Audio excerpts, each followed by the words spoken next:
नमस्कार दोस्तों। आज हम बात करें महाभारत के, जिसमें धृतराष्ट्र, पांडु तथा विदुर कौन थे। चलो आज जानने की कोशिश करते हैं। ये जानकारी आपको सुनकर अच्छी लगी होगी, इसमें आनंद आएगा सुनकर आपको। सत्यवती के चित्रांगद और विचित्रवीर्य नामक दो पुत्र हुए। शांतनु का स्वर्गवास चित्रांगद और विचित्र के बाल्यकाल में ही हो गया था, इसलिए उनका पालन पोषण भीष्म ने किया। भीष्म ने चित्रांगद के बड़े होने पर उन्हें राजगद्दी पर बिठा दिया, लेकिन कुछ ही काल में गंधर्वों से युद्ध करते हुए चित्रांगद मारा गया। इस पर भीष्म ने उनके अनुज विचित्रवीर्य को राज्य सौंप दिया। अब भीष्म को विचित्रवीर्य के विवाह की चिंता हुई। उन्हीं दिनों काशी राज की 3 कन्याओं अंबा, अंबिका और अंबालिका का स्वयंवर होने वाला था। उनके स्वयंवर में जाकर अकेले ही भीष्म ने वहां आए समस्त राजाओं को परास्त कर दिया और तीनों कन्याओं का हरण करके हस्तिनापुर ले आए। बड़ी कन्या अंबा ने भीष्म को बताया कि वह अपना तन मन राजा सालों को अर्पित कर चुकी है। उनकी बात सुनकर भीष्म ने उन्हें राजा साल्व के पास भिजवा दिया और अंबिका का विवाह विचित्रवीर्य के साथ करवा दिया। राजा साल्व ने अंबा को ग्रहण नहीं किया, अतः हस्तिनापुर लौट कर आ गई और भीष्म से बोली, हे आर्य, आप मुझे हर कर लाए हैं, अतएव आप मुझसे विवाह करें। किंतु भीष्म ने अपनी प्रतिज्ञा के कारण उन्हें अनुरोध को स्वीकार नहीं किया। अंबा रुष्ट होकर परशुराम के पास गई और उनसे अपनी व्यथा सुनाकर सहायता मांगी। परशुराम ने अंबा से कहा, हे देवी, आप चिंता न करें, मैं आपका विवाह भीष्म के साथ करवाऊंगा।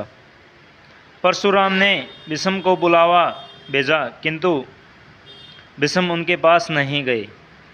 इस पर क्रोधित होकर परशुराम भीष्म के पास पहुँचे और दोनों वीरों में भयानक युद्ध छिड़ गया। दोनों ही अभूतपूर्व योद्धा थे, इसलिए हार जीत का फैसला नहीं हो सका। आखिर देवताओं ने हस्तक्षेप करके इस युद्ध को बंद करवा दिया। अंबा निराश होकर वन में तपस्या करने चली गई। विचित्रवीर्य अपनी दोनों रानियों के साथ भोग विलास में रत हो गए, किंतु दोनों ही रानियों से उनकी कोई संतान नहीं हुई और वे क्षय रोग से पीड़ित होकर मृत्यु को प्राप्त हो गए। अब कुल नाश होने के भय से माता सत्यवती ने एक दिन भीष्म से कहा, पुत्र, इस वंश को नष्ट होने से बचाने के लिए मेरी आज्ञा है कि तुम इन दोनों रानियों से पुत्र उत्पन्न करो।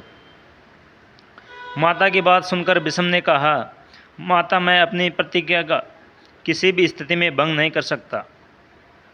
यह सुनकर माता सत्यवती को अत्यंत दुख हुआ। अचानक उन्हें अपने पुत्र वेदव्यास का स्मरण हो गया।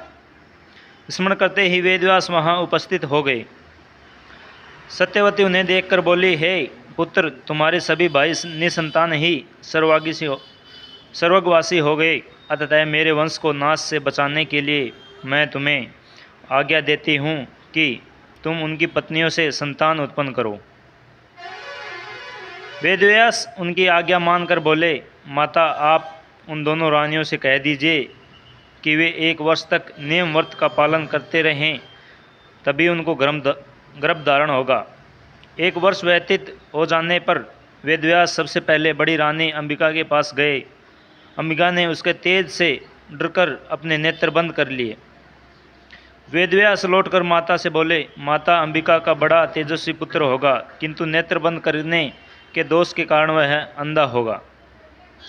सत्यवती को यह सुनकर अत्यंत दुख हुआ और उन्होंने वेदव्यास को छोटी रानी अंबालिका के पास भेजा। अंबालिका वेदव्यास को देखकर भय से पीली पड़ गई। उनके कक्ष से लौटने पर वेदव्यास ने सत्यवती से कहा, माता, अंबालिका के गर्भ से पांडु रोग से ग्रसित पुत्र होगा। इससे माता सत्यवती को और भी दुख हुआ और उन्होंने बड़ी रानी अंबालिका को पुनः वेदव्यास के पास जाने का आदेश दिया। इस बार बड़ी रानी ने स्वयं न जाकर अपनी दासी को वेदव्यास के पास भेज दिया। दासी ने आनंदपूर्वक वेदव्यास से भोग कराया। इस बार वेदव्यास ने माता सत्यवती के पास आकर कहा, माते, इस दासी के गर्भ से वेद वेदांत से परंगत अत्यंत नीतिवान पुत्र उत्पन्न होगा। इतना कहकर वेदव्यास तपस्या करने चले गए। समय आने पर अंबिका के गर्भ से जन्ममाद धृतराष्ट्र, अंबालिका के पुत्र से पांडु रोग से ग्रसित पांडु तथा दासी के गर्भ से धर्माता विदुर का जन्म हुआ। आपको ये सुनकर अच्छा लगा होगा। हमारे YouTube channel Zero Brainer YouTube पर आती रहेंगी ये कहानियाँ, सुनते रहें। धन्यवाद।